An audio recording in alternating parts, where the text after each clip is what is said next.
We have so little to talk about today, ladies and gentlemen. The world of wrestling is the world of wrestling right now. Everything's still kind of weird, but because of that and because of how slow everything has been going, we've been able to talk to our good friend in Impact Wrestling, Rohit Raju.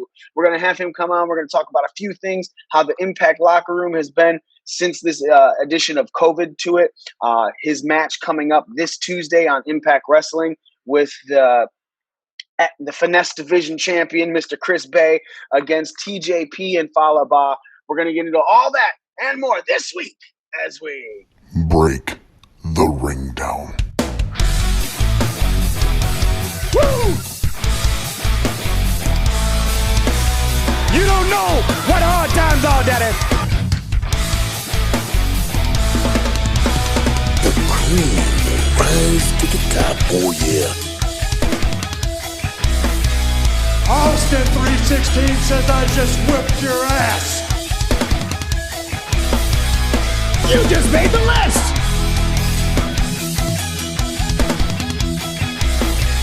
This right here is a family. Hey, this is professional wrestler and professional podcaster Colt Boom Boom Cabana. My name is Killer Cross. This is The Smoke Show, Scarlett Bordeaux. What's up, guys? The Effing Machine, Brian Cage. This is Ryan from Pro Wrestling Tees. Sadly, you are not listening to The Art of Wrestling, but you made a decent choice because you're listening. You are now listening to... When you're listening... And you're listening to... You listen to Breaking Down the Ring. Breaking Down the Ring. Breaking Down the Ring. Breaking Down the Ring. Breaking Down the Ring. Break it down. Oh, it's true. It's damn true. Ladies and gentlemen, you are watching, you are listening, you are paying attention to the most inappropriate pro wrestling show in the motherfucking world. You're watching, listening, paying attention to Breaking Down the Ring, and we are your ring crew. Smith Fuchsius. And Z. Smith Fuchsius, and me, the almighty one, and current ring crew champion, Mikey himself. Oh man, it feels so good to constantly have this belt. Corona kept it out of Smitty's hands. It kept it out of Nick's hands. It just stayed at my house. It's Corona free. It's wonderful. But yet, it's now mine for real. It feels so good for Nick not to hit save on his pro wrestling scorecard. Oh, baby. Last week, Z was not on the show. He had to work. Stupid work takes him away. But he really appreciated a line from me.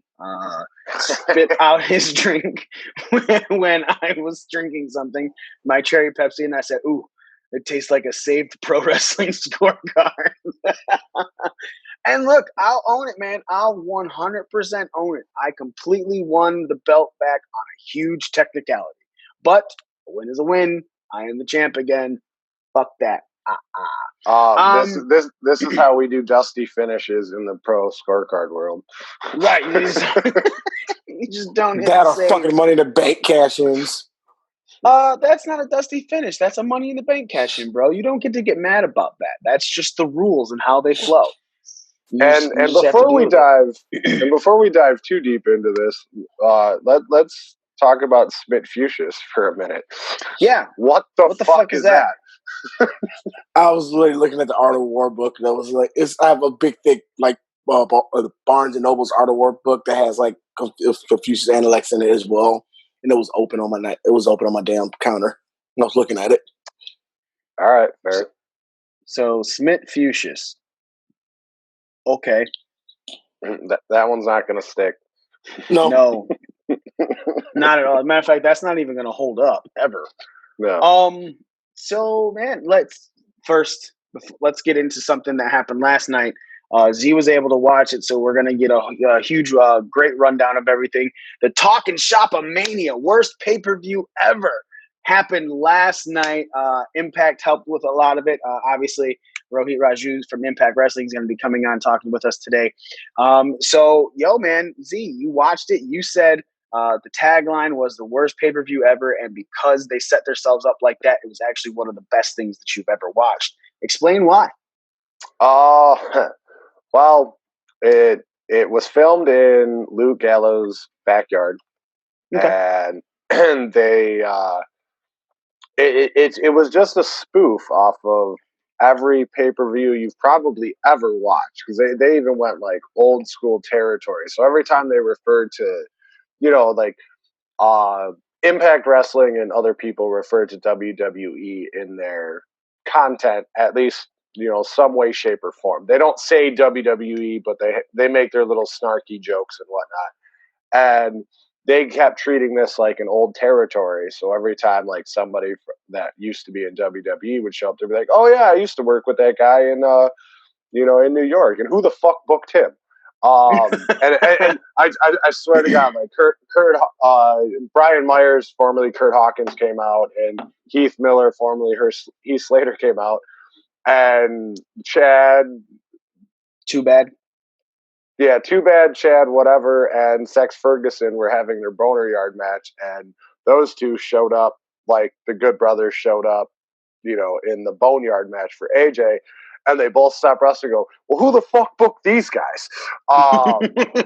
So there's just throughout the whole pay-per-view, they have this, I forget who it was, but they had him come out dressed like Ric Flair, and he was wrestling this other no-name guy, but they wrestled the whole pay-per-view. So like they started in a match, and then they went to the back, and then they'd have another match, but then cut back to this Ric Flair and whoever match, just continually going on. So every time that something ended, they'd cut back to this, and they'd be like, "Oh my God, they're still wrestling. This is the long." It was funny, and it was fun. It was fun to watch. Like a lot of it was. I could totally understand if people watch this and were like, "This is the dumbest fucking thing ever." But if you're a wrestling fan, if you're a smart mark like us, it was hilarious. Just the things said during it, the things done during it, and nothing was serious.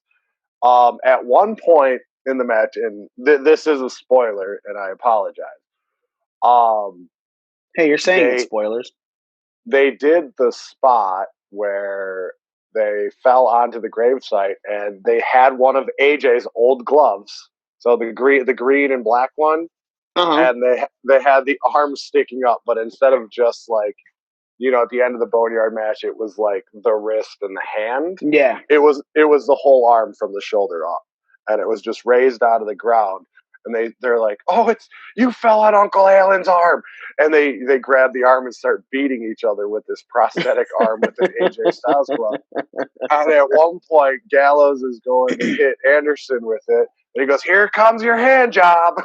It's just is that what you put in the chat? Yeah, and I'm gonna give you a hand job with Uncle. Yeah, they say something along those lines. I was paraphrasing when I said that, but they had a lot of fun with it. And we always talk about like the best things in wrestling are when you can tell that the talent is having fun with what they're doing, and you could tell that everybody involved in this was having a blast. And it made, in my opinion, made it better for the viewer, because now, they're having fun, so I'm having fun. I'm definitely going to rewatch it, because I'm sure there's a lot of stuff I missed because I was doing stuff around my house while watching. But the minute the Boner Yard match start, I watched that from start to finish, and Gallows like, "This is the Undertaker's hearse. I didn't buy this for $2,500 on eBay," and it's got like the Ghostbusters sign on it, and it's white and everything. I'm just the little subtle detail that they put in for this parody. It's just fantastic. I can't say enough good things about it. That reminds me of their podcast when they were talking about when he talked about buying that hearse, and he was like, "Yeah, it's the official talking shop car, talking shop of Mania car. Wherever we go, we're driving that hearse. I'm getting my $2,500 out of it." Yeah, and that was the biggest thing. So they, in the very beginning, they're like on like a Zoom call like we are now, and they're talking back and forth, explaining what you're about to get into, and I just lost my train. Oh, and they tell you, they're like, "Well, we watched it back. we were a little drunk. We think it's good, but for all intents and purposes, maybe you should get drunk too, so you will enjoy this as well. Sounds like my kind of pay-per-view.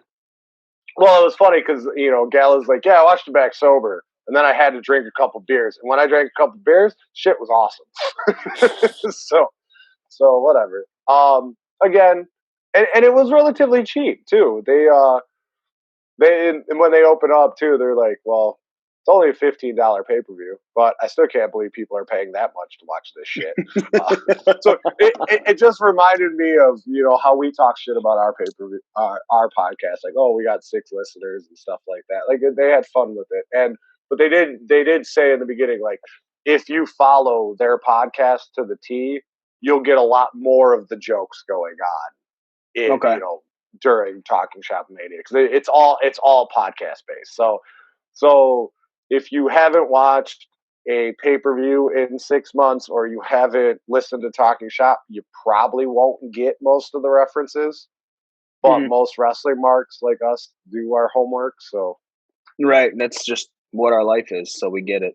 Yeah. I mean, theirs is a podcast I could say I've listened to the one time, about that, but it was a good listen, and it was apparently something different than they said that they have done.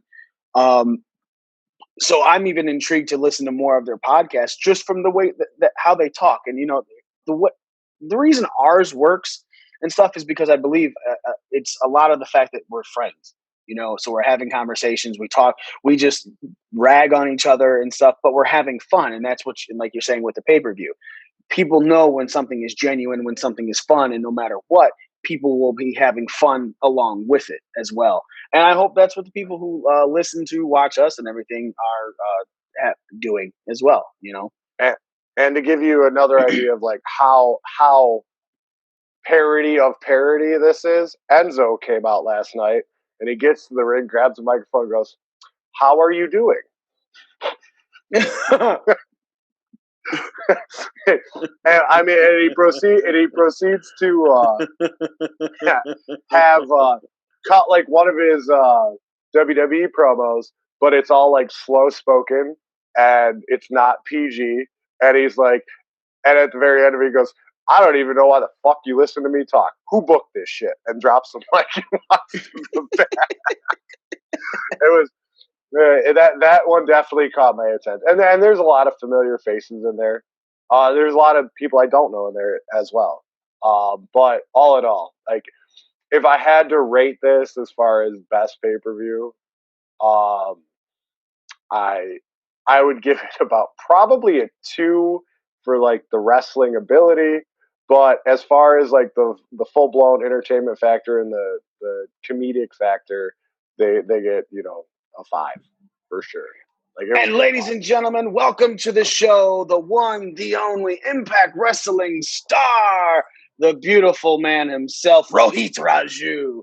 What's up, fellas? How you guys doing? I see you're drinking out of your last Jedi mug. Yeah, don't ever insult this Darth Vader mug like that ever again. Hey, I just want you to finally admit that after the prequels were made, that The Last Jedi is a top 5 Star Wars movie made after the prequels. Seeing as there's only 5, I think you can agree with that. Do you want to start this conversation? I hate that movie so much. I've never even watched it again after. I refuse to watch it. And then the funny thing is the sequel trilogy is such a disappointment to me. Now, granted, I will say this. They are better made movies than the prequels. But the prequels as a whole tells an actual coherent story, whereas the sequel trilogy is just I don't know, man. That thing's a hot mess, and I don't know. You get what you get when you just do you have a committee trying to make a movie, and you don't have an A, B, and C, and you just let people do whatever they want with it. And it failed. That sounds a lot like some New York-based wrestling company. I don't know, man. Just seems things don't really have a full coherent story. I actually wanted to talk to you real quick. It's something I thought of last night. Just at work, I was talking about old stuff, wrestling, and how, you used to have the backstage vignettes, and how we were having you come on today. And a lot of the stuff that you've been doing is, a lot of backstage with vignettes with Chris Bey, the stuff with TJP and Falaba and everything. And you're like, but I can work with that. And you take off running to go, Chris Bey. And I'm like, dude, that's genius. That's not something you see in any wrestling company much anymore. There's a lot of backstage vignettes where the interviewer is interviewing them, but you don't get a lot of wrestler interaction anymore. Like even AEW, WWE, other things that you're watching, there's anything backstage is usually a interview type promo now. You guys are still in Impact, are still doing what they did back in the day, because that was stuff, some of the best stuff, Kurt Angle and Steve Austin, Kurt Angle with the little hat, interviews are great too, but some of the stuff that made you love somebody so much more was the backstage interaction, Kurt Angle and Brock Lesnar with the milk and things like that. So you guys are doing that. I honestly feel Impact Wrestling right now, in my honest, humble opinion, it's not just because you're on the show, I've said it for the last couple of weeks, is overall the best thing to watch in wrestling, because it just feels more fun. I know a lot of people like AEW for the high spots and the matches and everything. And there are people that if you watch WWE and you're a diehard fan of WWE, you're in for the entertainment. You're not in there for the wrestling ability, because everything's basically the same.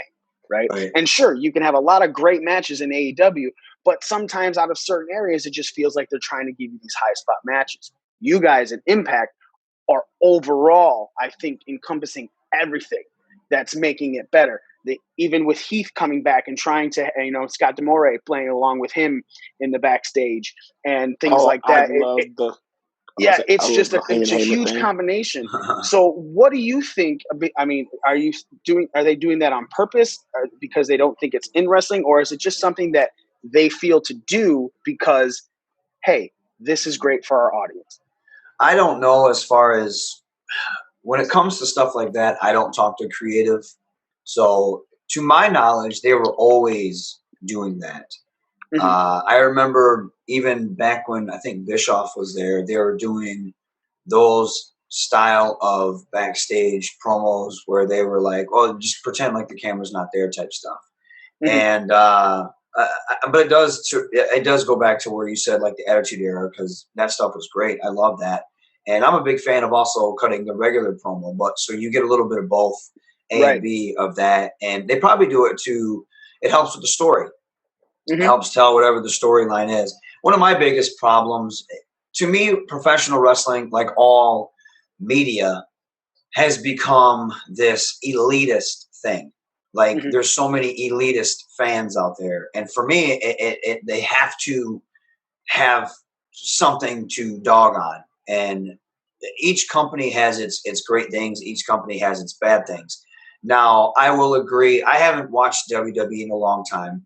I don't know how their creative works. I have only know what people that work there have told me. But I am, as a wrestling fan, I am not into what they do.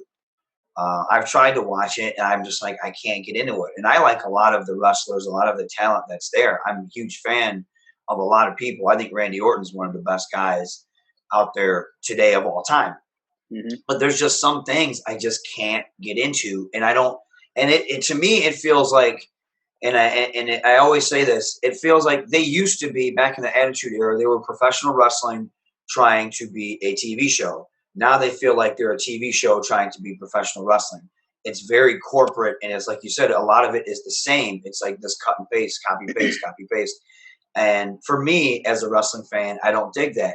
AEW, I like some things, and I don't like some things. I am not a big fan of the super high spot, crash and burn, crash and burn, crash and burn, crash and burn. Right. My favorite matches. Now, I love watching Kenny Omega wrestle. I think he's one of the best. Mm-hmm. I think he's fantastic. But to me, I get invested in. To me, one of my favorite feuds will always be The Rock and Austin, and that is because if you ever look at their matches aren't, compared to what people call spectacular nowadays. They're not spectacular. It's punch, punch, punch, brawl on the outside, duck one, hit the Thez, maybe back body drop. But there's so much emotion and drama that has been built of who they are. You can't wait to see them tear into each other. Mm-hmm. It's almost like boxing. Sometimes you just like to watch people punch and brawl, but then you like to see the sweet science of it, where you're counter punching and you're moving around and you're playing defense and stuff like that. And it depends on what type of fan you catch. I like the stuff when like MJF is cutting a promo, or Cody cuts a very emotional promo, stuff like that, or the big reveal when Brian Cage comes down. Those are the moments for me. And then they have the match, but in the matches, it's almost like, and I'm not trying to insult the product, but some of the matches, it just reminds me of a glorified indie show where there is no substance sometimes. And it's like, okay, how can we get to the next spot? And then sometimes that is done real well. Like when you watch Okada and Kenny Omega, there's high spots, but it's put in the right time and place. And there's that drama that unfolds. Sometimes there's that, oh, let's just get all this crazy stuff in. And then fans are just like, oh, my God, that's so amazing. These guys are great. You know what I mean? And it's just like, okay, if that's what you like, cool. But to me, that's not great just because you can do this move or you did this crazy spot, as I like to call it, or Cody Deaner would call it, GIF wrestling. It's the GIF wrestling, and the highlights are what gets you over nowadays, or how good you are at social media. It's almost where social media pushes popularity over talent. So, and I do feel like Impact has a grasp on all of that. Mm-hmm. And the biggest thing that bothers me is that we get treated like shit. Our company gets insulted. Our company, people still act like we're the same company when what's her face was running it. I can't remember. Dixie Carter. Dixie. Yeah, we're not the same company. Or when Jeff Jarrett was running it, or when Bischoff and Hogan were running it. It's not the same company. No. Yes, we have minor issues. There was something that made me upset. There was audio issues when Heath and I were doing our segment on Slammiversary. I don't care what you say. Nobody was hyping up LAX, but now everyone's on their nuts that they're on AEW. Nobody was really talking about Brian Cage as much, but now everyone's on his nuts that he's in AEW. Nobody was talking about Killer Cross as much, except when he was going through the contract dispute. Nobody's talking. Now they're talking about him because he's on NXT. Where do you think these guys come from? You know, what do you think they were doing when they were with us? They were kicking ass. What do you think the North is doing? They're one of the best tag teams in professional wrestling right now, but they don't get that recognition because of where they're at. And there's a lot of things that Impact could do better, hands down, but what company in professional wrestling promotion couldn't? And I hate the fact that these elitist fans are like that, like, oh, Impact sucks because this, oh, you bring in Heath Slater because do you realize Heath Slater is a talented individual that never got his shot? I'm going to put myself over. Yeah. Do you realize that I'm a talented individual that for the longest time I've been eating shit at this company? You know what I mean? What if I went to a different company and people are like, well, Raju's a jobber because yada, yada, yada, yada. It's stupid. That mentality is so stupid, and it honestly bothers me. It's, you know, and Impact now, they're finally like, well, you know, let's give this dude an opportunity. So every opportunity they give me, I take advantage of it. So they give me more opportunity. And it's now I'm starting to make headway for myself, you know, and it just makes me mad that, you know, you put us over like that, but not a lot of people view us like that. They just they bandwagon jump. Oh yeah, this wrestler says this is shit, so I'm going to say that. It's like, have some balls, think for yourself. It's so annoying. And that type of mentality, it drives me up the wall. And I think I stand by our product, not because I worked there. When I first got there in 2017, I thought it was horrible. I was like, this is some horrible shit. But it got better, and it kept getting better. And there's still room for improvement, hands down. But our Slammiversary card was amazing. The surprises, from top to bottom. Yeah, and the people that were watching it and commenting on it, you know what I mean? That should show you right there. And I just think we get a horrible a shake. We don't get a fair shake. People already judge us, and they keep us in this category, and they judge us from past experiences where we've blown that out of the water. We're not even that company anymore. We're a way better company. And I do think we have every right to be considered top 3. But for whatever reason, Twitterverse and, you know, wrestling fandom, it doesn't allow us that because everything has become so elitist. Same thing with movies, same thing with video games, anything entertainment-wise, everyone has become such an elitist to where if you're not in this group, then you don't know what you're talking about. And it's like, just like it. It's wrestling. Like AEW, like WWE. You don't have to like everything about it, but it's wrestling. There's certain things you can like about it. Like, I love New Japan. You know what I mean? But I don't like everything that New Japan does. I think that all their 6-man tags are exactly the same. But when it comes to their big shows, I don't think people can touch that. You know what I mean? It's like the same thing with us. I think we're doing so many things that are well, and we have so many great people on our roster. We don't get the credit that we deserve. It's annoying, frankly. It's very annoying. I can't even argue that. It's been crazy. Smitty has been putting over Impact Wrestling since, honestly, man, day one. Day one, since like a little bit before the last time that we had you on. Because the last time that we had you on, obviously the first time you came on our show was like, it's crazy to see you grow in this company, right? You come on the show, you're doing the little things. You're still going by the old school name and everything, but then you come in the next one. You've had a good run so far for a year and a half. You're in the Desi Hit Squad, and now you're doing stuff that's even higher up the card. We are watching you grow, and dude, you're one of the people who, regardless of wrestling ability, you're just one of the nicest people too. You're straight up. You're honest. You're not one of these bullshitters or anything that you hear a lot about in certain companies. You're just a good human being. And then the fact that you're also talented in ring, spectacular on the mic. Anytime we hear you talk, it's great. There's comedy in it. There's seriousness when it needs to be. I will champion you because of just who you are. It's literally like watching one of your favorite indie wrestlers just get bigger and bigger, and you're like, dude, I've been on his bandwagon since day one. And like you're saying, now with Impact, it's kind of that same thing. Yes, it was having a problem at one point where it was like it would take one step forward and then there'd be 2 steps back. Last time you guys weren't on Access TV, you were on the show. You were just getting Twitch, so it was becoming a little bit more mainstream. But like you said, last time, you're like, I think in my honest opinion, that you needed a good television station to reach a broader audience. Then you got Access TV. Now you guys are reaching a broader audience, and again, it is nowhere near the same thing it was the last time you were even on the show. No, and Smitty has been and Smitty's been championing it since before that. I personally have I would watch here and there. Obviously, I'm putting you over anytime I see you, but I've never watched a show that I've been like, that wasn't that good, or it was hit and miss.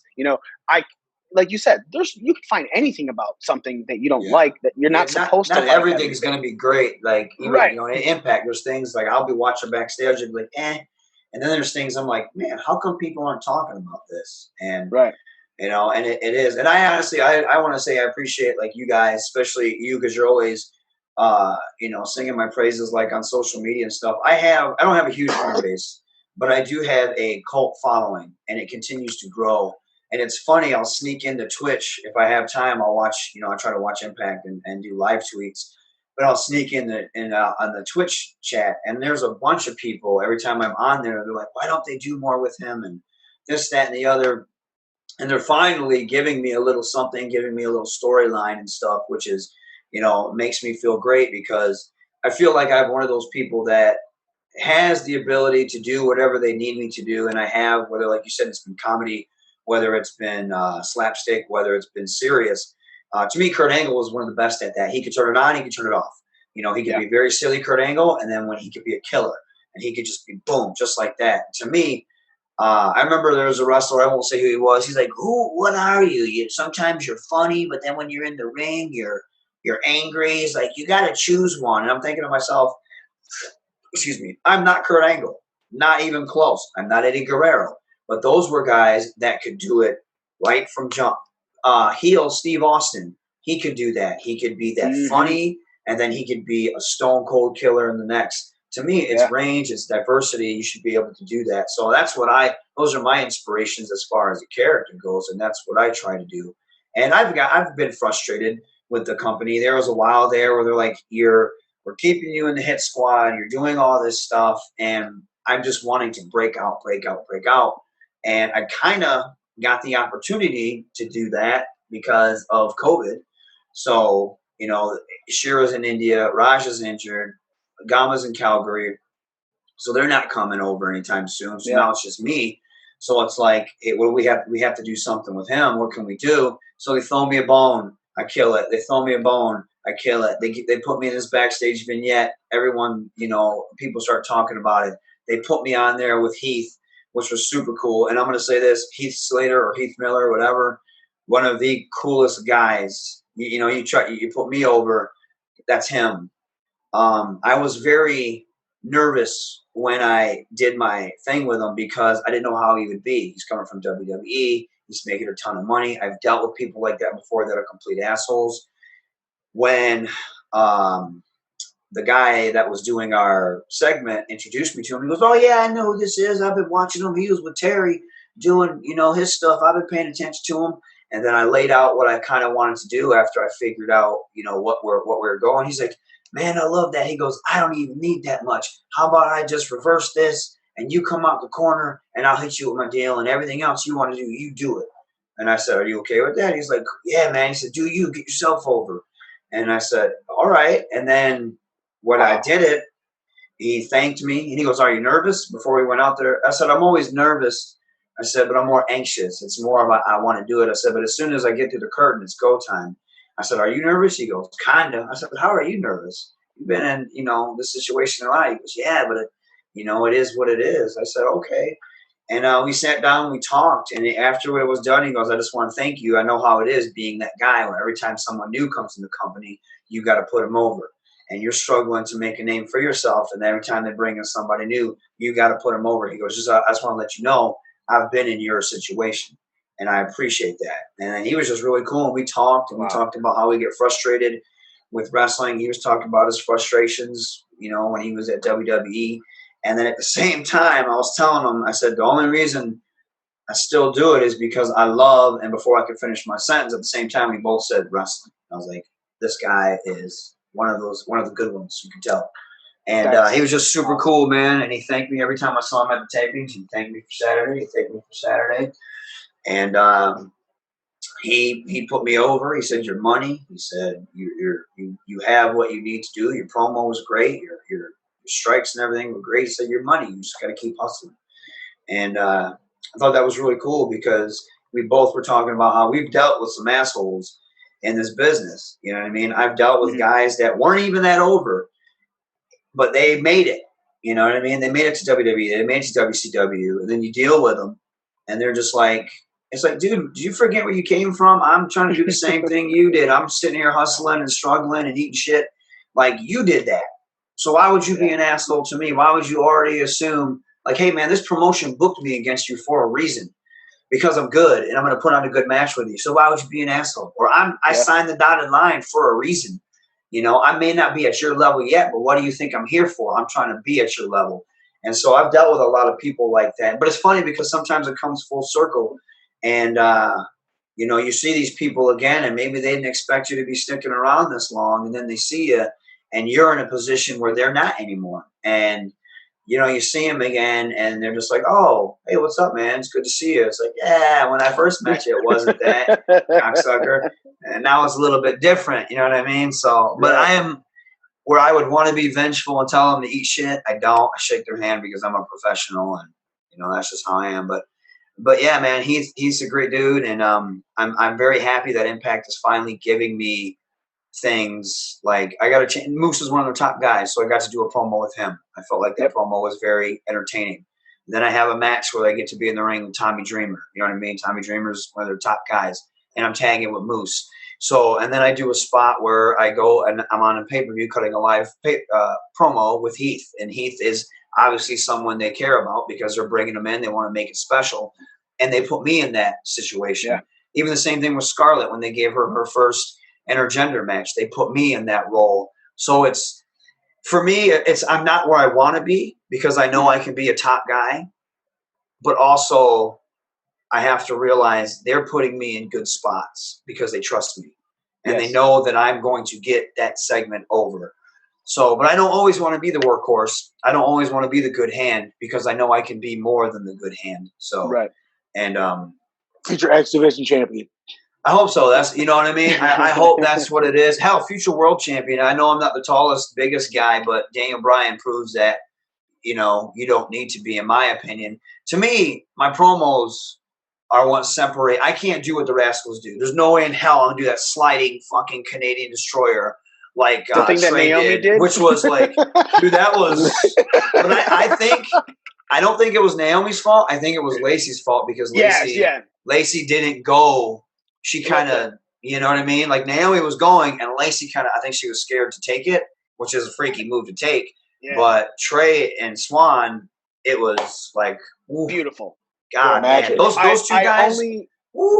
Give me goose. I'm got goosebumps just thinking about it, man. That part of the interruption. The only reason I give shit to Naomi with it is because on Twitter today, I was literally just showing Z and Smitty that she goes, it's actually a sliding blockbuster, not a Canadian destroyer. It's just something I thought of. She literally said it's something I thought of that I didn't take from anybody else. And it's like, dude, it was just done weeks ago. Yeah, you can't. You lose space real quick right there. Oh, man. So I was just like, all right, cool. Rather than just, saying there was a botch in the move, which it happens to everyone. No one's expected to be perfect. It's not. I think Lacey and Naomi can go. You know what I'm saying? Hands down. But there was a mess up. It's simple as that. Just accept it. But don't tell anybody that's it's a sliding blockbuster and it's your move. It's like, it's not. Someone literally just did it in Impact a week and a half ago.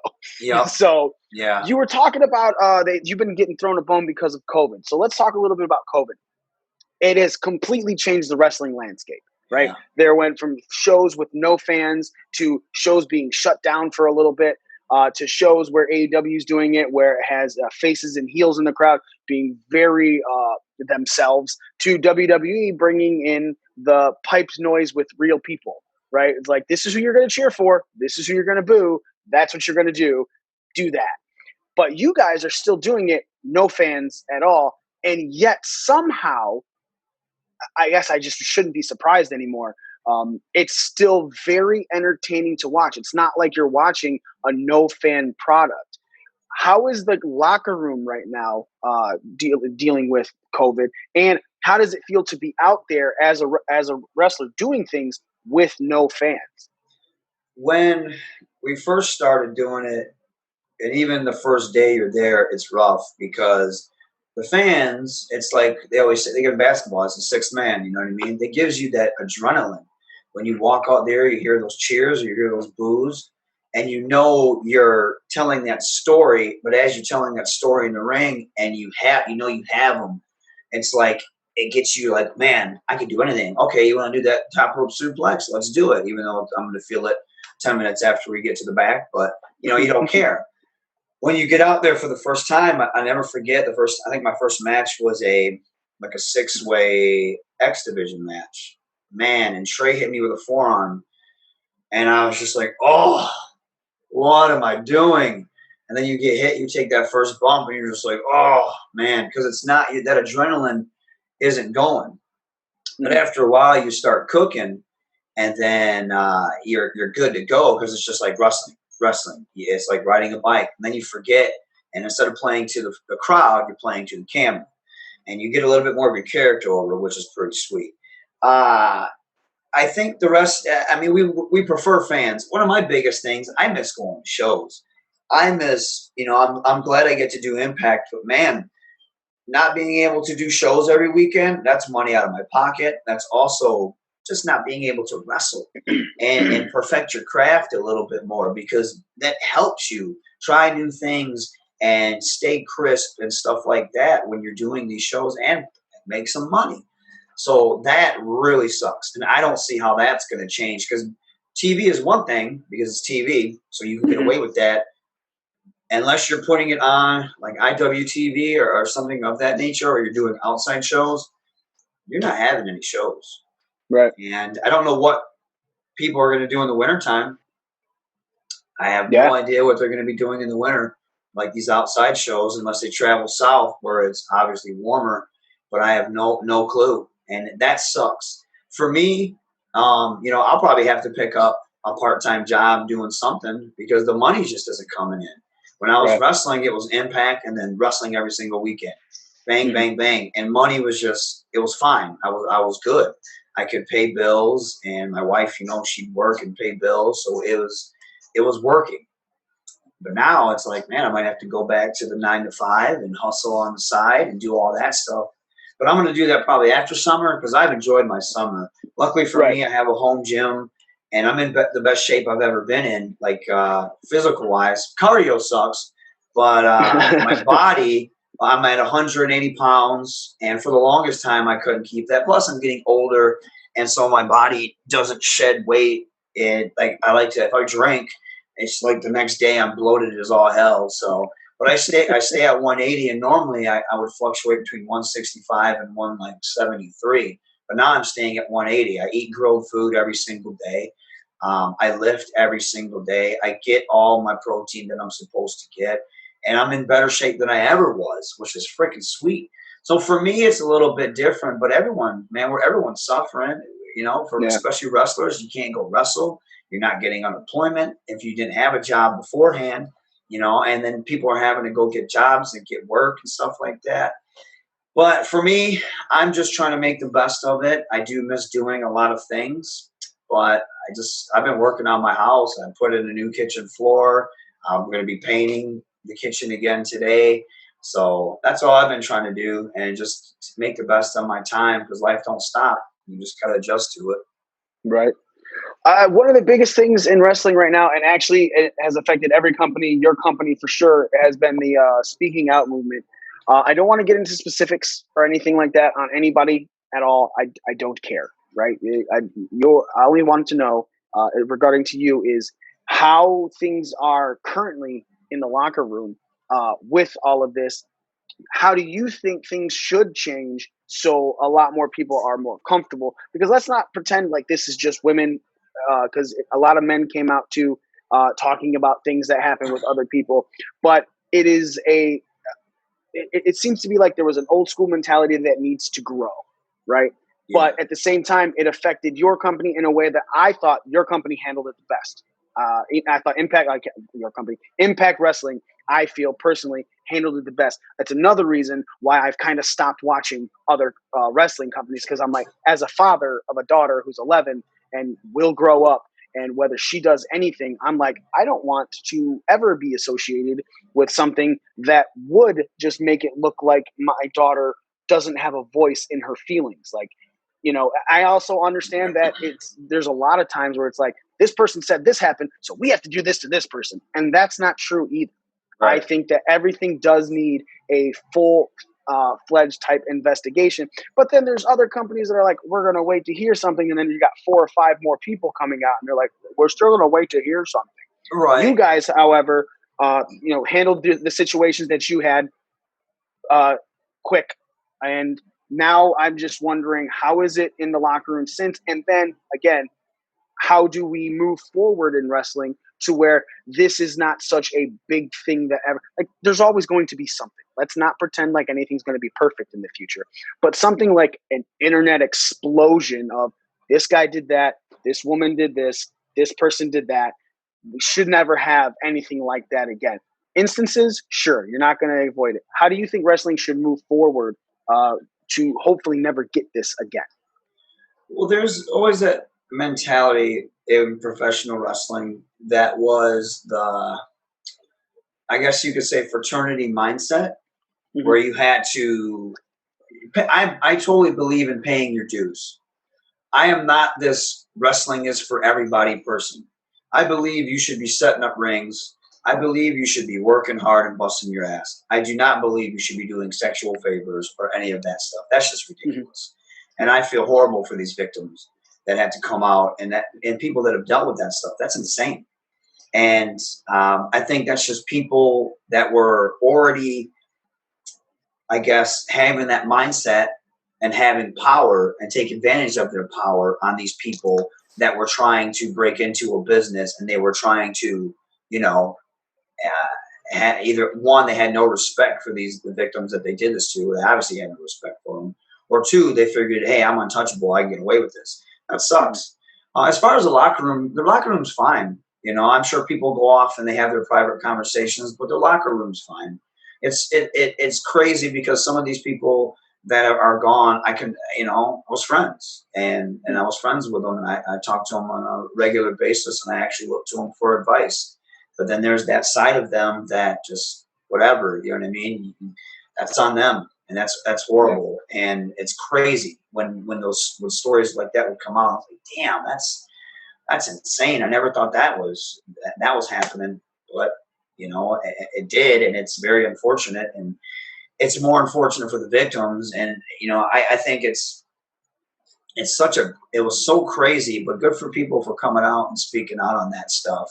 I do believe some people tried to take advantage of it, and it to me, it took away from the victims, and they just tried to be like, well, I got bullied and this and this. And sometimes the bullying, for me, I believe in tough love.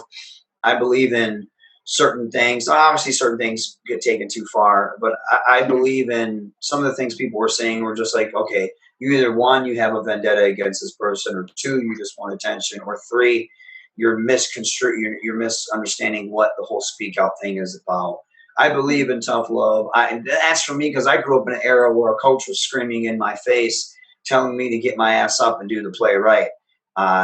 Some people don't agree with that. Me, that's me. I have thicker skin. I deal with racism and stupid shit on a weekly basis. So because of the color of my skin or my name or whatever, especially in professional wrestling, I get for years that people have tried to stereotype me or typecast me or whatever.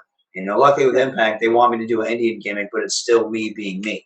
So, but I've dealt with that stuff. But I'm not saying that's just me. I'm not saying people are wrong for how they feel, but I do feel that some people try to take that and turn it into a personal vendetta, or they misunderstood what the message was, and they tried to use that, and it wasn't the time or place for that. I think professional wrestling, people just need to grow up. You can't be doing that type of stuff. Be good human beings to each other.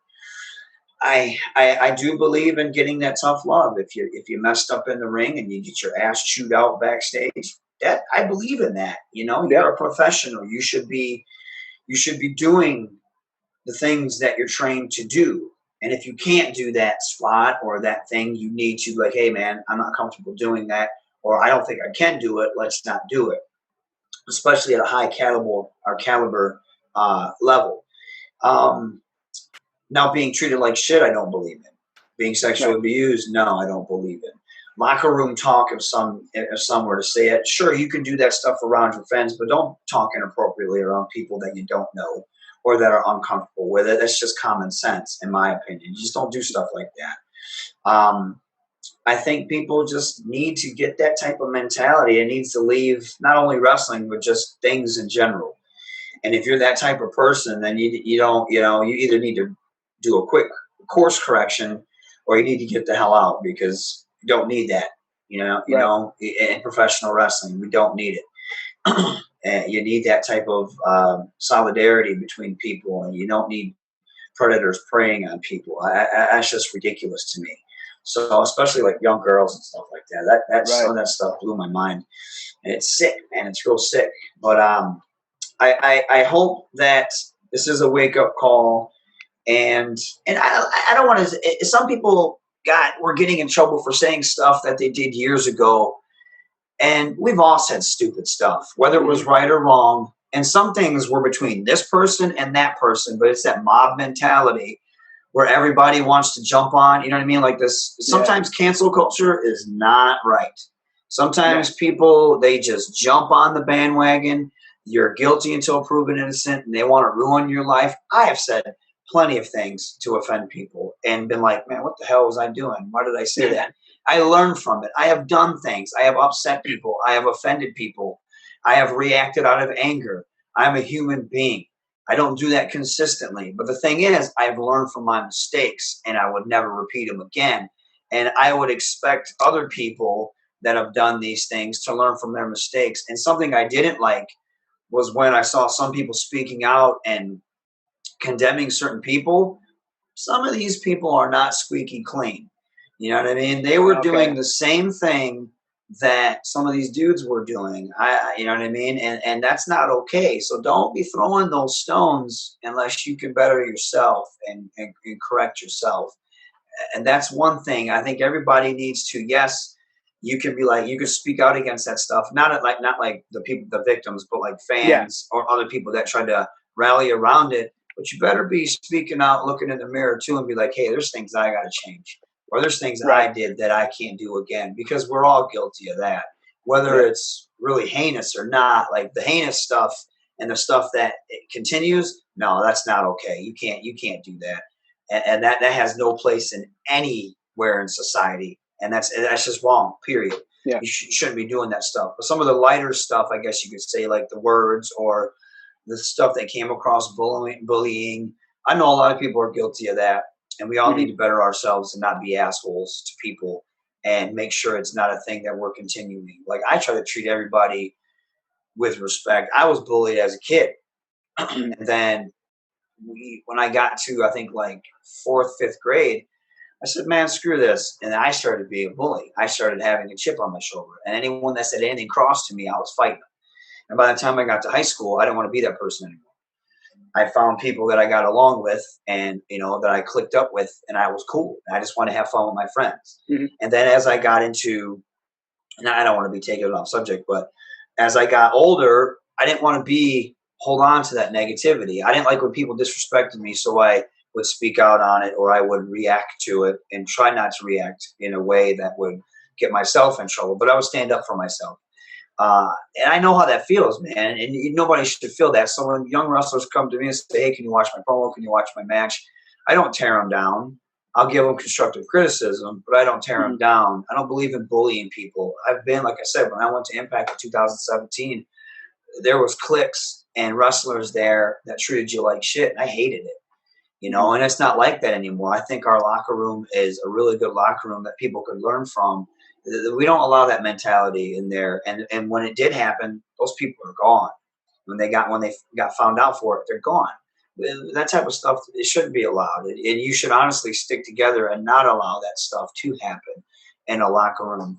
But also, I think, like I said, going back to what I was originally saying, people need to look at themselves and better themselves in a lot of ways too before you jump on somebody for saying something stupid, because we've all said something stupid.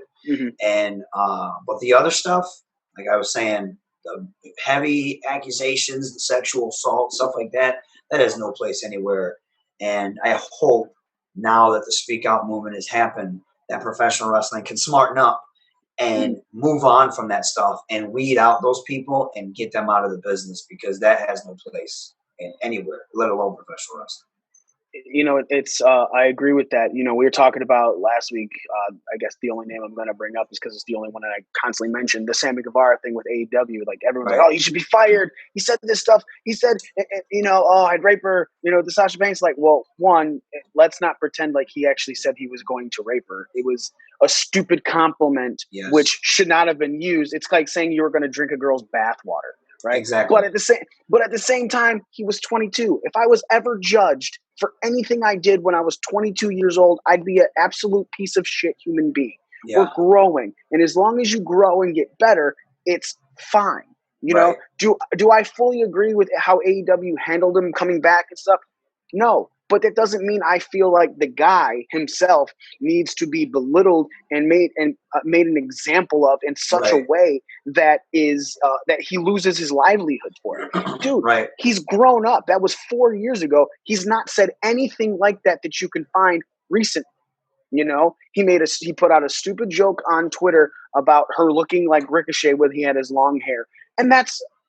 Again, is it right? Maybe, whatever. It's very subjective, but it's not like he again came through with a whole rape line. So no, you don't want to go too far. That's an insult that he was doing, or he was trying to be funny, and it's just like, whatever, man. That's tongue in cheek, but that again goes to that mob mentality. People think they just want to tear other people down. It's weird because they think they're in the right. They're not in the right. I saw people. One girl tried to speak out against something, and then another girl who was really spearheading this tried to shame her, and then fans got on her. Were like, "You can't do that to her." You know what I mean? And it was it was like the just trying to outjust the just, and it was just ridiculous. And it's that mob mentality is sick. And sometimes it works in a good way. Sometimes it doesn't. Sometimes they just witch hunt just to witch hunt. And that got squashed between him and Sasha. It got squashed publicly. So there it is. So you have no say in it because it's between those two now. Like, we have no say in it. That's between them, and it got taken care of. So this whole, you're ruining people's lives sometimes that don't need to be ruined. And people need to chill and ease back, especially some of these people, because I bet you if we did some searching, we'd find some stupid shit on your end. So, and that's my biggest thing. People are such hypocrites a lot of times.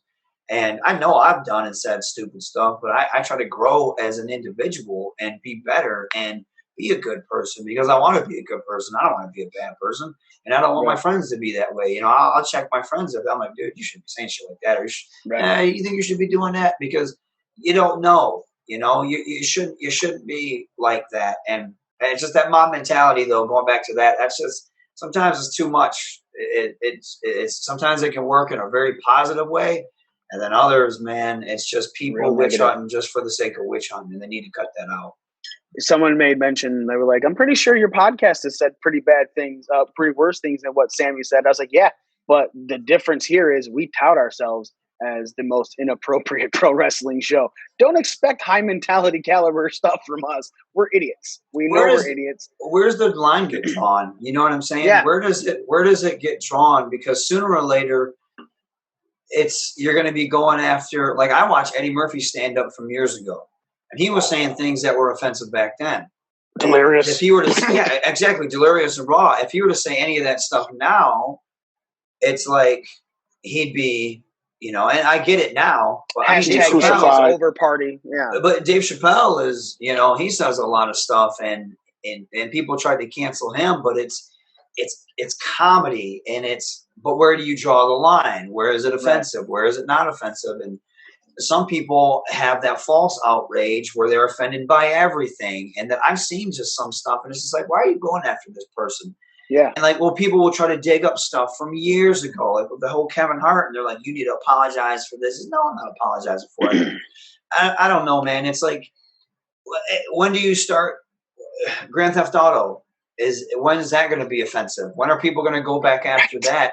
You know, when are people? I don't I'm having too much fun on it. Can we not bring Grand Theft Auto into this? I know, but that's like, where does the line get drawn? Because you could go, anybody could go after anything. You know what I mean? And if you get big enough people behind it, then it becomes an issue, and then you have to listen to the masses because the masses are your consumer. And then it's like, well, we don't want to lose money, or we want to save face, or we want to do this, so we have to get rid of this person, or we have to do this. And it's just like, I don't know, man. I don't know what's right, what's wrong. Where it's like shades of gray. And to me, you know what I mean? Like, you should be able to joke around how you want on your show. And my opinion is, you guys say, hey, we're offensive. So guess what? If someone's saying they're offensive and you're offended by it, don't listen to it, because they're literally warning you, we're going to, you know, do this. If you're going to watch Dave Chappelle, you know he's going to say something offensive. You know what you're getting into. Watch it. You know what I mean? Like, I don't watch the President of the United States speak because I think a lot of things he's going to say I'm not going to agree with, and I think he's offensive in a lot of ways. And it's crazy because he's the President of the United States, so he shouldn't be that way. But I don't watch him because I know I'm going to get upset by it.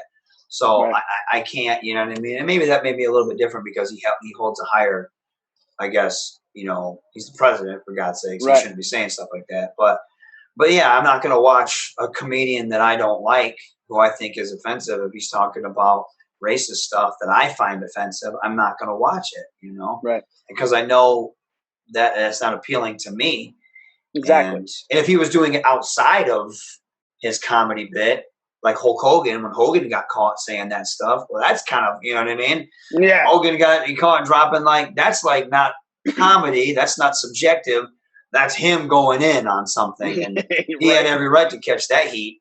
But, you know what I mean? So it's weird. Where do you draw the line and stuff? And it's so weird because if you get a mass of people coming after you, in the words of Paul Mooney, they'll come in and take your show. You know what I mean? That's your ass right there. If you offend the right person, they will come. They will take your show. And but if you guys offend somebody, and they get the masses. I'll see you.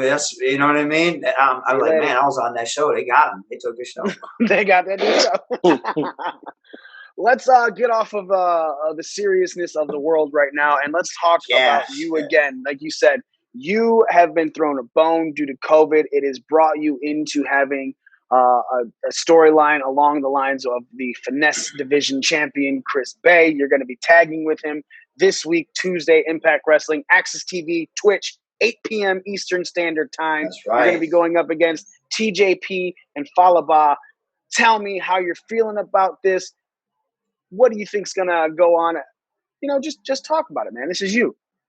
Well, first, I'm going to put TJP. I'm going to put my guys over before we get into the wrestle speak. Chris Bey has only been wrestling for about, I think, 4 years, early 20s. The kid has such a bright future. You know, he knows himself, and he's phenomenal in the ring, and he's only going to get better. He's one of those guys that, I mean, there's a reason why he's the X Division champion right now. TJP is one of those guys you get in the ring with, and you think that you're good. You're like, man, I'm a pretty good wrestler. Then you get in the ring with TJP, and you're like, man, I have a long way to go. Because TJ is unreal. Like, the way he moves in the ring, the way he thinks, I learned so much in these past few set of tapings because he's on that next level. Like, you start off here, you get here, and then usually when you're a top guy in the indies, you're here, right? And then you start to get into TV, and you start to work with guys like that, and Rich Swann, and Eddie Edwards, you know, then you're like, I need to be here.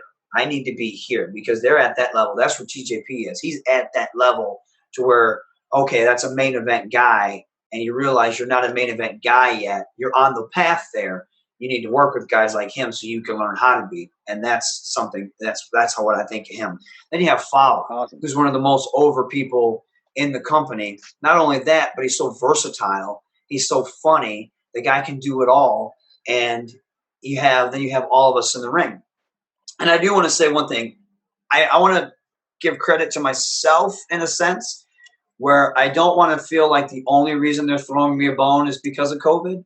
I want to feel like it is because of everything they've thrown at me. I have excelled at it. You know what I mean? And I do feel that. Throwing a bone. Yeah, throwing a bone. But I said the same thing. This guy, let's put him right here. Yeah. And it has helped me as an individual because of COVID, because I'm not surrounded by the rest of the hit squad. But I do know that the plan was to move me in my own direction before that. The seeds were planted in Atlanta with Gamma and myself, and then it just never, bloomed because of COVID. Right. But I think people will be very entertained by this match. It's a lot of styles coming together and meshing real well. And I can't wait for people to see it. And I know a lot of people are excited for it. And I feel like the stuff that Chris and I have been doing has been really good. Like, it started off with we're kind of annoyed with each other. It started off like in the, I think it was Rebellion when we had this X Division match, and we kind of, he got the win because he took advantage of me, and then we had the tag match with him and Swinger, and he fed me to Willie in order for him to get the win on Willie. But now it's like, hey man, let's put bygones be bygones. Let's work together. Mm-hmm. I'm chumming up to the champ, so I have a better spot. But also, it's like Chris and I, we work well together. We just have this chemistry where it just works. You know what I mean? So I like that. And now it's like the dynamic of me trying to be, hey man, look, what's up, buddy? What's up? And he's just like, oh, Rohit. And then it's like he's annoyed, but he knows what I'm saying is true, and he knows I'll have his back, even though he doesn't want to admit it. And so now you're seeing this thing bloom. And it's funny because I said, hey man, we need a sweet tag name on Twitter, and he's like, no, we don't. And I'm like, cool. I saw that. And then I posted, hey man, everybody, Chris said it's cool that we need a sweet, even though we didn't. So it's like that. God damn it, why are you doing this? And people had some really good suggestions. So I'm going to continue to build that and see how far I can take it. And so the tag match, I think, is going to be really sweet. You have an established tag team in Fala and TJP. against two guys that aren't established, but against two guys as a tag team, but two guys that don't want to lose. And we especially don't want to lose to these two. So we're forced to work together, and because we want to have that, we want to win, and we want to make these guys, look inferior to us. So we're going to do what we have to do and come together as a team to do that. So, and I think they'll dig the match. I can't wait for people to see it. I'm really looking forward to it, man. I became a fan of Chris Bey back. I went to Vegas for one of the AEW shows. Can't remember, Double or Nothing. Yeah, the first Double or Nothing they were doing. And my friends out there with Pro Wrestling Scorecards that I want to talk real quick about in a second. They were doing something at the why is it off the top of my head right now? We were at StarCast, and they had a booth there. So, but they're into the indie wrestling scene there. So they took me to places, and there was one where I saw Bay wrestling. It was like no ring, no nothing. They were wrestling inside of a bar, right? So I watched him wrestle there. They put me onto Orange Cassidy there. I fell into a lot of people that I was like, wow, I never heard of, that my friends at Pro Wrestling Scorecards put me onto. But yeah, watching Chris Bey wrestle, I was just like, holy hell, dude is good, right? Really good. And then all of a sudden he's in Impact, and I was like, oh man, I am so excited for this guy. So yeah, everything that you're saying about Bey is something that I felt just seeing him as a fan in the audience, right? And I do want to just quickly mention the Pro Wrestling Scorecards guys, because they've been doing scorecards for WWE, AEW, and NXT events. They've been doing some NWA, but they're now going to be doing stuff for Impact Wrestling. And it's really awesome. It's basically just like, a pick'em sheet with a whole bunch of extras and things like that. So I'm going to shoot you a link after we get off of this, because it's fun. It's fantasy football meets wrestling pay-per-views, and whoever picks the best gets the best score. There's a reason. I'm the ring crew champion, like you said. Oh, there it is. I know you like to be friends with, chummy with champs, so you can be as chummy as you want with me, brother. Oh my God. That's beautiful, isn't it? Right. Yeah.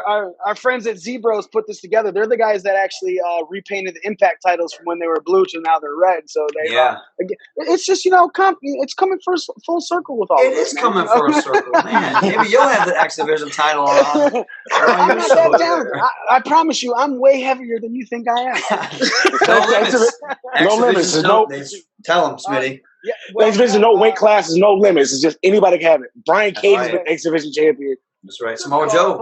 Samoa Joe, one of the greatest. There is a limit to my wrestling ability. I can take a kick that misses me really well. I've heard I fall very well. My kicks will hit you. So look, hey man, it was GQ that just full forearm, dude. way back in the day, man. We did stuff with Orlando, the underground wrestling.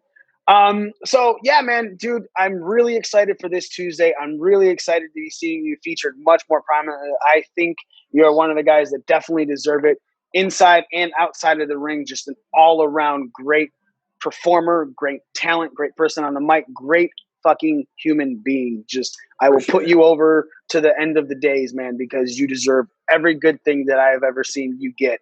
I'm like, yeah, he's deserved it. Give it to him some more.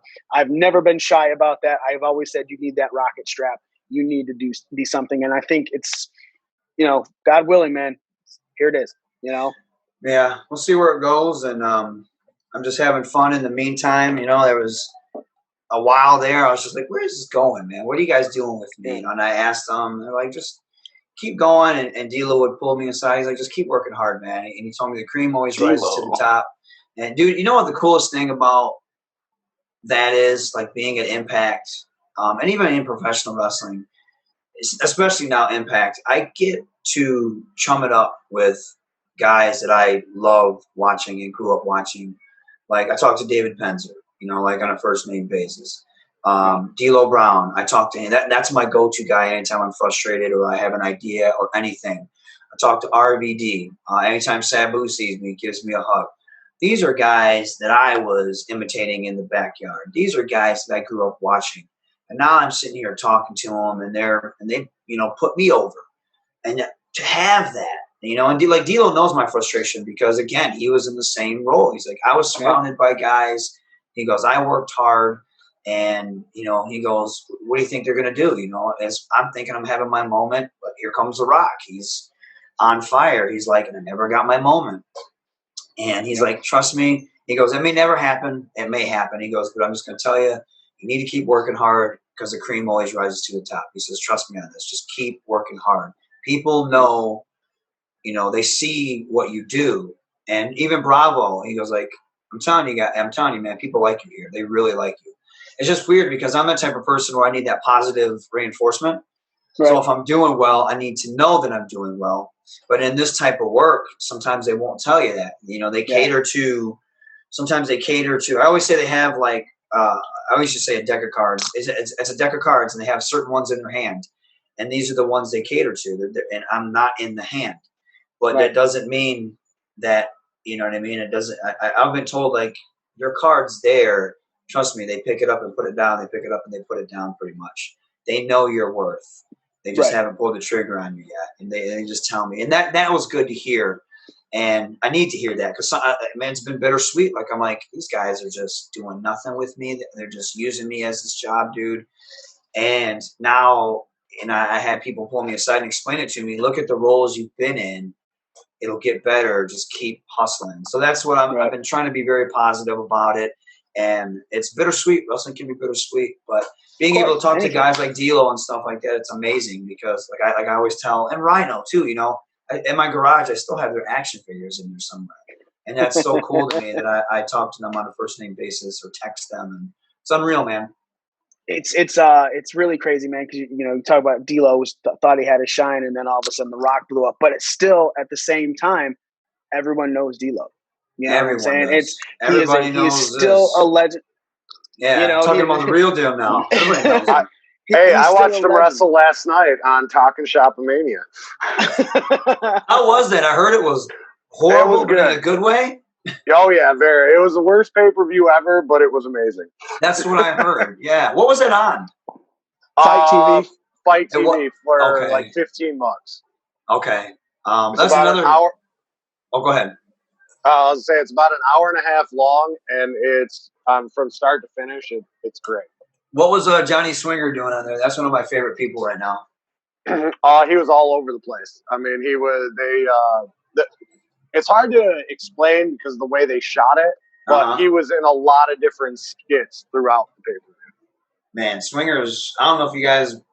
Man, Swinger's that guy. Him and Johnny Bravo every week are literally the funniest thing. To me, they're so entertaining. Look at Wrestle House right now. I want to ask about that. Dude, I was supposed to be a part of that. And I remember Jake and I, cousin Jake, we were just like, dude, this is going to be lame as hell. I don't want to, you know what I mean? But then I was like, you know what? We're going to make the best of it. And then Jimmy Jacobs was like, hey, man, we're pulling you from Wrestle House. We're having you do exhibition stuff. I was like, okay, cool. I'm down with that, And then Jake's like, man, I don't know. I don't know if I'm going to like this. And he did it, and I hit him up. I said, how was it? He's like, dude, it was pretty funny. He said, we filmed so much stuff. He said, but it's going to be hilarious. And then I watched them, like the intro they filmed, and I was watching their stuff they did. I was like, this is hilarious. It's so entertaining. It's like you want a real show of this now. Yeah, it reminds me of surreal life with wrestling. And that's exactly what it is. When it was explained to us, it was like it's the real world except wrestling. And it was amazing, man. And I can't believe like how well it turned out and stuff like that. We don't get any credit for stuff like that. Right. We were doing this stuff and we don't get any credit, and it's so entertaining. Although I've always said like Impact they were like ahead of the curve when it came to cinematic matches and things of that sort. The whole delete stuff, man, and and no one wants to give us credit for that. And even the stuff with the Undead Realm, with the stuff with like Su Yung and when Allie was when they had the Demon Bunny gimmick with Allie and Rosemary. Like I say, they were ahead of the curve with stuff like Impact has always been ahead of the curve. I have been a champion and an advocate for Impact since we started this show. I appreciate it. You know it's true. Shut the fuck up, Mikey. I just started watching. I watching. I watched Slammiversary, and then I instantly upgraded my cable package so I could watch weekly. Yeah, and you know what? And that's all we ask is people give us a chance, and we hope you catch it on a good day. Man, I just, the wrestlers there, Ethan Page, Josh Alexander, Rich Swann, Willie Mack, the Rascals. Then you had Eddie Edwards. Sammy Callahan. Sammy Callahan. All of the ladies there. And then you got Gallows now. You got Heath. You got all this talent. But you have our core group, the Deaners. These are all great workers. You know, whatever role they're put in, whether we're jobbing out or whatever, people don't realize. They just see what you see on TV, but they don't realize how great of a roster we have. And you could put us anywhere, and we're gonna do good things. And it's like we just don't get that credit. I just want people to at least give us a chance and catch us on when we're doing something good or groundbreaking. And I guarantee you're gonna be like, well, I want to see more of that. And you got to go in there with an empty cup. You can't go in there with this mentality of what you think something should be. Yes, you got to go accept it for what it is. You got to go in there glass, empty. You can't go in there half full, because when you do that, you're going to be like, I guarantee you're going to be like, this is entertaining. There's something different here. Well, let me check this out from week to week. You might not like everything, but like I said, I don't like everything on AEW. I don't like everything on WWE, but there are things that I do enjoy. Right. We were talking about it the other day. Like, Impact is what really started the women's revolution in wrestling. And it has kept it up until even now. Slammiversary, Jordan Grace and Deonna Purrazzo. Awesome. A lot of people championed as the best match. I thought it was the best match of the whole card. And Meltzer gave it a 2.75, which I thought was such an insult. And I was just, if it's not AEW, you're not getting 5 stars. If you're not, stop being a mark. You know what I mean? Right. I get he's a mark, but don't be that type of mark where if you want to transcend or elevate yourself as you're this wrestling guru, then be a wrestling guru and give credit where credit's due. And he didn't at all. And that was just insulting to me. Very. All right. Rohit, man, thank you again so much for coming on. We said we were going to talk about 20, 25 minutes. And as always, we went way the hell over. We've been talking about an hour, brother. So I'm going to let you go. I appreciate it. You got a kitchen to paint, brother. You got some real life issues and everything, man. I have adultivity to do. I got to do that. So they can find you on Twitter at Hakeem Zayn, on Instagram at RajuZayn80. And make sure you check out this man's Pro Wrestling Tees store, ProWrestlingTees.com/Rohit. Hook that man up. He's got some great looking merch, including some of Dragon Ball Z style stuff that I'm actually on it right now. I'm not even kidding. So I was going to buy a shirt. Oh, sweet. Thank you. There's a sale coming up. There's a 20% off sale. So wait, I can't remember when that's coming up. No, I don't want to wait. We also have a Pro Wrestling Tee store, and that means it cuts into our profits. So no, I'm not going to wait for that sale. I'm going to go right at you, dog.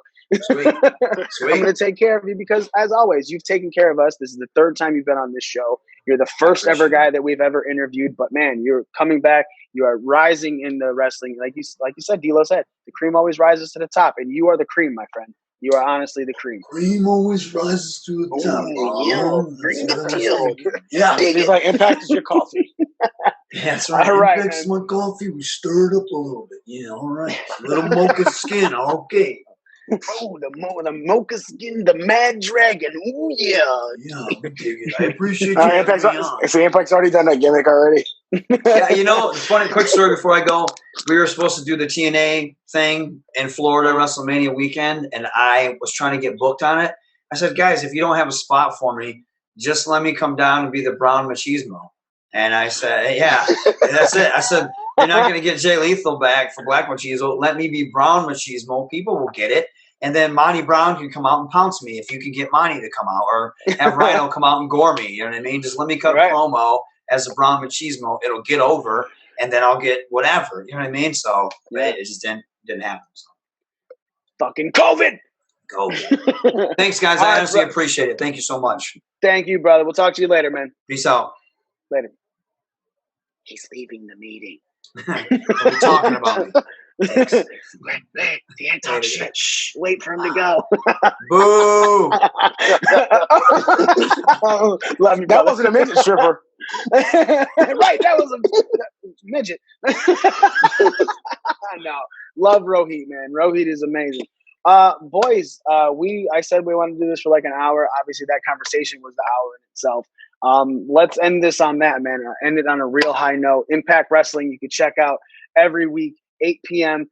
Eastern Standard Time on Access TV or on Twitch. If you don't have Access TV and if you don't want to upgrade your cable package because you want really good internet so it gives you Access TV, then please go check them out on Twitch TV because Impact's Twitch stream gives it every week as well. You do not even need the television stuff. Plus, they have all kinds of old school stuff. So, maybe tell them what Twitch has for Impact. So Twitch, instead of getting commercials, you get Melissa Santos doing play-by-play for commercial breaks. Okay. And they show the weekly broadcast on his regular scheduled time.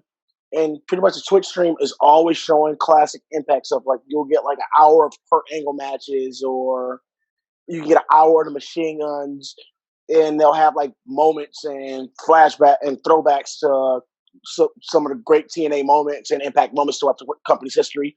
Whether it's a 6-sided era.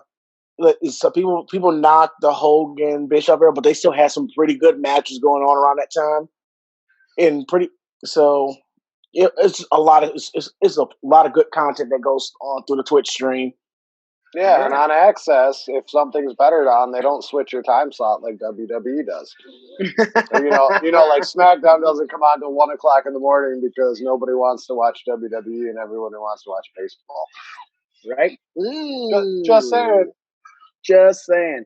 All right, ladies and gentlemen, thank you so much for paying attention. Thank you again to Rohit for coming on. Honestly, it's always a fucking pleasure to talk to him. Make sure you check out all of his stuff. Definitely go get your pro wrestling tees. I'm literally purchasing one as we talk. I'm not just telling you to do it because I won't do it. I'll obviously do it. But I believe, let me shoot Dave a text. I don't know if Dave is here currently because he said he was going to run upstairs.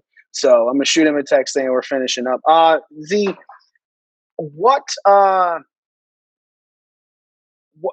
What would do you suggest that everyone goes get that Talkin' Shop of Mania pay-per-view? Yes. Partly because it's only $15. It again touted as the worst pay-per-view ever. It met all the standards for that, and it was amazing. It was I cannot speak highly enough of it. I thoroughly enjoyed it, and for the price, I mean, you're going to get an hour and a half, and you're going to be thoroughly entertained from start to finish. It's well. I think Z froze. Z froze. He's frozen. Frozen. He's the frozen one. So we are not foreseen this. Oh, there he's back. He's back. What? Dude, you fucking cut out for 30 seconds. You were just stuck. You were frozen. That kept happening during the interview. You guys would all freeze, and I'd be like, hopefully it comes back. I thought my phone was dying. I had to check my battery to make sure. No, yeah, I mean, it must be your shit. I might be. I have no idea. But yeah. Anyways, worth the money. Spend the $15. Be entertained. Yeah. All right, guys, ladies and gentlemen, that's it for us. Make sure you check out Talkin' Shop of Mania. Make sure you check out Impact Wrestling. Dude, you can even get a subscription for Impact Plus. It's the exact same price you would have paid for ROH, which is stupid. Don't ever do anything for ROH. Don't give them money. Give it to Impact. $9.99. Plus, you get the first 30 days for fucking free. Same thing. So you can watch older stuff and get you caught up in everything that's going on Impact Plus. So, ladies and gentlemen, thank you so much for watching. Thank you so much for paying attention. We are your ring crew. Smith Foley. That's better. I mean, not great, but better. Right, I'm just Z. He's the frozen one, and me, the almighty one, and current ring crew champion, Mikey himself. Ladies and gentlemen, thank you again so much for paying attention to us. We are out.